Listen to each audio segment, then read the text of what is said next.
Hollywood फिल्मों में अक्सर देखा है कि कहीं कोई तबाही मचती है और आर्मी और साइंटिस्ट फौरन उससे निपटने में लग जाते हैं। बड़ी बड़ी स्क्रीन्स पर देखते हैं कि कहाँ क्या चल रहा है। ऐसा सिर्फ फिल्मों में ही नहीं होता।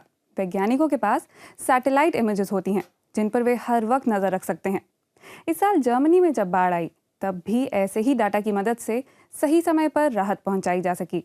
कैसे जमा करते हैं वैज्ञानिक ये सारी जानकारी, ये पता करने के लिए चलते हैं जर्मनी में म्यूनिख शहर के centre for satellite based crisis information में। जनवरी 2013, इंडोनेशिया में भयानक बाढ़ की वजह से निचले इलाकों में रह रहे 1 लाख लोगों को घर बार छोड़ना पड़ा। दुनिया में जब कहीं भी बाढ़, सुनामी या भूकंप जैसी प्राकृतिक आपदा आती है तो कुछ वैज्ञानिक सीधे तौर पर इससे जुड़ जाते हैं। म्यूनिख में सैटेलाइट के आधार पर आपदा की सूचना जमा करने वाले केंद्र के वैज्ञानिक इन्हीं में शामिल हैं।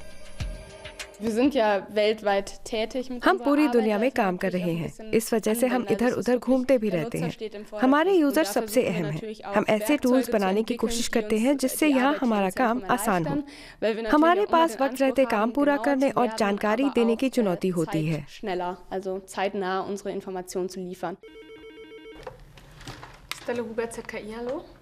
मदद के लिए ये फोन जॉर्डन से आया है। वहाँ काम कर रहे लोगों को स्थानीय संकट की ताज़ा जानकारी चाहिए। वहाँ एक शरणार्थी कैंप पर बाढ़ का खतरा मंडरा रहा है। राहत कर्मी जानना चाहते हैं कि क्या उन्हें 60,000 सीरियाई शरणार्थियों को दूसरी जगह ले जाना चाहिए।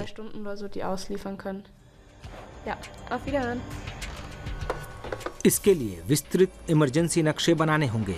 रिमोट सेंसिंग सैटेलाइट इसके लिए आंकड़े मुहैया कराती है। सैटेलाइट की तस्वीरों से खतरे का बेहतर अंदाजा लगता है। पता चलता है कि कौन सी गली में क्या हो रहा है और कहां राहत कर्मी नहीं जा पाएंगे। आंकड़ों का विश्लेषण पूरी टीम करती है। इमरजेंसी आते ही सबको पता रहता है कि कौन क्या करेगा। जोखिम की समीक्षा के अलग अलग मानक होते हैं। सबसे पहले देखना होता है कि खतरा कितना बड़ा है। दूसरा, नुकसान का पैमाना, यानी क्या वहाँ ऐसी चीजें हैं जिन पर असर पड़ रहा है। अगर ऐसी जगह है जहाँ कोई रहता भी नहीं और इमारत भी नहीं है तो वहाँ आपदा के वक्त ज्यादा तबाही नहीं मचेगी।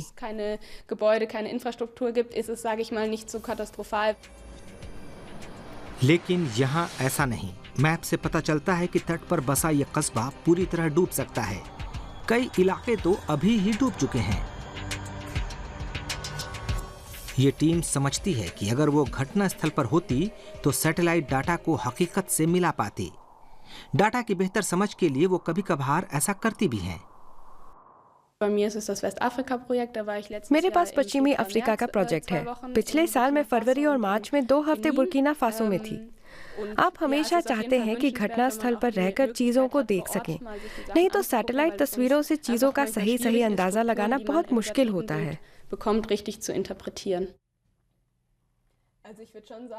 हर दिन 24 घंटे दुनिया भर से इस सेंटर में टेलीफोन आते हैं। टीम अपनी पहचान मुसीबत के बाद मदद करने वालों के तौर पर नहीं करना चाहती। ये ऐसे प्रोजेक्ट पर काम कर रही है जिससे प्राकृतिक आपदाओं का भरोसेमंद अनुमान लगाया जा सके। भविष्य में सैटेलाइट तस्वीरें जंगल की आग, बाढ़ और भूकंप जैसी आपदाओं में जान माल का नुकसान कम करने में और मददगार साबित होंगी।